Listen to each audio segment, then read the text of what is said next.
Pernah jalan kaki karena gak punya ongkos, ternyata mengantarkan aku ke posisi karir puncak hari ini. Hai, welcome back di Lunch Speech with Vina. Nanti aku unboxing makanan aku hari ini. Kalau aku flashback masa lalu, 15 tahun yang lalu, aku pernah menempati posisi sebagai customer care di salah satu rumah sakit swasta. Saat itu, aku ditugaskan pertama kali dari atasanku untuk memberikan pelatihan service excellence kepada teman-teman di cabang unit rumah sakitku.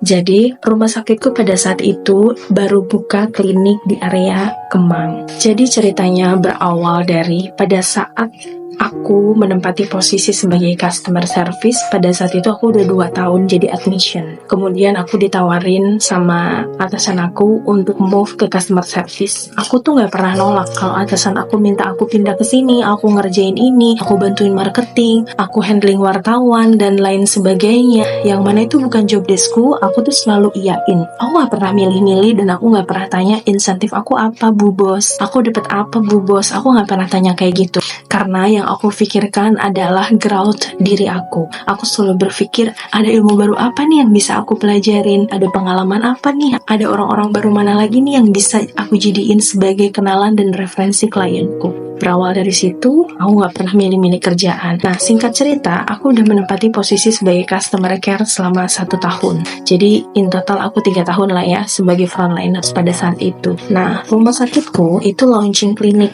di area Kemang lah ya, di Jakarta Selatan. Terus aku diminta untuk bantu teman-teman frontliners di sana. Jadi kayak ngajarin gimana sih service excellence yang diterapkan di rumah sakitku. Yang mana itu jadi role model lah buat teman-teman di sana. Terus pada saat itu udahlah aku ngasih pelatihan buat teman-teman di sana, lebih ke sharing sih ya untuk awal pertama kali. Aku nggak dikasih insentif tambahan, aku nggak dikasih fee untuk transport pada saat itu karena memang itu di dalam jam kerja aku, cuman tempatnya berbeda. Aku di rumah sakitku, ini di another place gitu, di kliniknya gitu. Jaraknya nggak terlalu jauh lah ya, mungkin ada sekitar 20 menit lah ya dari rumah sakit ke klinik. Berangkatnya aku bareng-bareng sama teman-teman, diantar driver rumah sakit ke sana. Udahlah, singkat cerita, aku sharing session lah sama teman-teman di sana, gimana karakteristik pasien-pasiennya yang kita biasa hadapin, customer-customer yang memang middle up gitu ya. Jadi bagaimana kita harus sabar, bagaimana kita harus memprioritaskan mereka, bagaimana customer-customer VVIP dan juga public figure itu ingin dilayani. Selesai, aku kurang lebih 1 jam sharing session sama mereka. Itu kan berarti jadi pengalaman perdana aku untuk mengajar, walaupun itu bentuknya masih sharing session, tapi itu adalah pertama kali kesempatan yang aku ambil, dimana mungkin teman-teman yang selevel dengan aku pada saat itu di frontliners nggak ada yang ditawarin. Jadi aku ditawarin dan aku nggak nyia-nyiain kesempatan itu. And finally, aku sekarang udah jadi trainer dan aku udah ngajar kemana-mana. Walaupun pada saat itu aku nggak nanya sedikit pun sama atasan aku dapat fee apa, aku dapat insentif apa, aku dihitung lembur atau tidak. Aku nggak tanya. Jadi ya udah, aku pikir itu adalah sebuah bentuk pengembangan diri, growth untuk karir aku. Jadi aku jalanin dengan ikhlas. Aku nggak nanya ini itu. Oke, siap bu bos, aku jalanin. Singkat cerita, aku udah selesai melakukan pelatihan itu dan ternyata aku pulangnya belakangan. Posisi lagi hujan gerimis ya. Driver yang untuk bawa teman-teman balik itu ada tugas yang lain lah ya. Jadi yang lain itu kayak pada tebeng-tebengan lah, ikut si ini, ikut si itu, ada yang naik Grab car dan lain sebagainya. And you know what? Pada saat itu aku tuh lagi nggak punya uang. Jadi mungkin ya namanya juga waktu itu masih staff ya. Bismillah. Ya namanya waktu itu aku masih staff ya, kalau nggak salah 5 hari lagi mau ke gajian gitu, uang aku udah menipis tinggal buat makan. Nah aku lihat waktu itu argo kalau aku pakai Grab car pada saat itu tuh hampir 20.000 atau berapa gitu ya, dan aku belum terlalu ngerti pada saat itu untuk ngegunain Grab car. Kalau pakai taksi aku takut argonya mahal. Akhirnya aku nggak ada barangan nih untuk balik ke rumah. Kebetulan kosan aku dekat sama rumah sakit, dan abis itu memang udah sore banget sih, sekitar jam 4:30 lah, harusnya udah pulang dari jam 2 kan. Tapi kan aku molor karena memang namanya sharing session pasti teman-teman di sana banyak nanya ini itu dan lain sebagainya. Akhirnya ya udah, aku nggak ngeluh, Aku nggak lapor sama bos aku untuk dijemput sama driver. Aku putuskan untuk berjalan kaki ngelewatin Kemang Village Mall. Jadi aku dari Kemang Klinik itu aku jalan kaki bener-bener gerimis, nggak bawa payung. Terus aku jalan walaupun aku nggak tahu arahnya kemana. Aku nanya-nanya security dan lain sebagainya. Ternyata yang aku pikir jaraknya dekat itu ternyata jauh banget. Muter-muter sana sini sampai akhirnya nembus di depan mall yang aku harus jalan lumayan agak jauh untuk nyampe ke kosan aku. Aku jalanin sambil gerimis, aku jalan, aku nggak punya uang buat ongkos gitu ya. Aku cuma punya uang buat makan di kosan gitu ya pada saat itu. Ya udah, aku jalan kaki dan aku nggak pernah ceritain ini sama siapa-siapa. Aku cuma bilang pada saat itu di dalam hati aku. Aku cuma ngomong di dalam hati aku. Ya Allah, aku bilang, lagi kehujanan nih gerimis. Aku hari ini bener-bener ngerasain yang namanya sedihnya aku nggak punya uang, hanya sekedar untuk ongkos.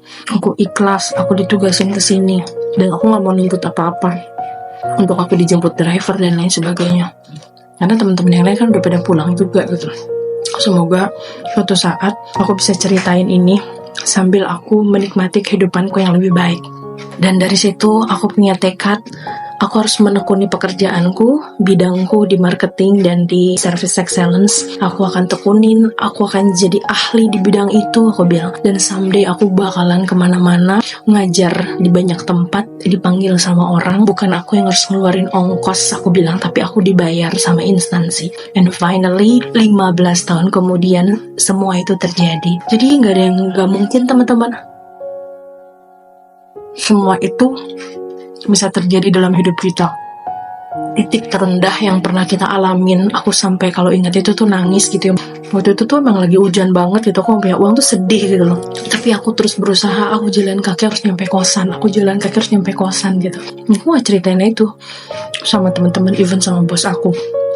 Paling ditanya gimana kemarin, aku cuma bilang lancar semuanya, karena itu kan namanya nggak punya ongkos dan lain-lain tuh kan aku nggak mesti harus ceritain sama semua orang gitu kan. Jadi berawal dari jalan kaki abis sharing session tentang service excellence ke teman-teman di klinik, mengubah aku menjadi pribadi yang petualang, pembelajar yang tangguh, nggak menyerah, daya juang aku tinggi, apapun yang terjadi aku akan hadapin sampai benar-benar aku capai goals aku. Jadi buat teman-teman, jangan pernah nyerah, kamu pasti akan sampai di tujuan. Lihat, kita nggak pernah tahu dunia membawa kita kemana. Dan jangan pernah berhenti menjadi orang yang baik bagaimanapun dunia memperlakukanmu. Oke? Kita mau makan siang dulu. Pokoknya teman-teman, jalani sebaik-baiknya. Apa yang di depan mata disyukurin. Apapun rintangannya, libas. Gak punya uang, libas. Gak punya baju, ini itu segala macem. Kalian pasti ngalamin deh. Mungkin di kosan terseduh-seduh, gak punya laukan, makan cuman sama lauk seadanya. Gak apa-apa, kalau emang waktunya kamu berhemat. Kalau emang waktunya kamu self-love, makan makanan yang kamu suka, beli baju yang kamu mau. Karena semua itu udah ada waktunya, teman-teman. Semua itu ada waktunya, jadi gak usah khawatir, gak usah gusar. Sekarang pahit belum tentu besok pahit. Sekarang manis belum tentu besok juga manis. Hidup itu ya memang fluktuatif gitu, jadi dihadapin aja semuanya dengan ikhlas dalam suka dan duka. Oke, sekian dulu dari aku. Semoga teman-teman selalu happy menghadapi semua rintangan yang ada di dalam hidupnya, teman-teman. Have a nice day and see you on the top. Bye-bye.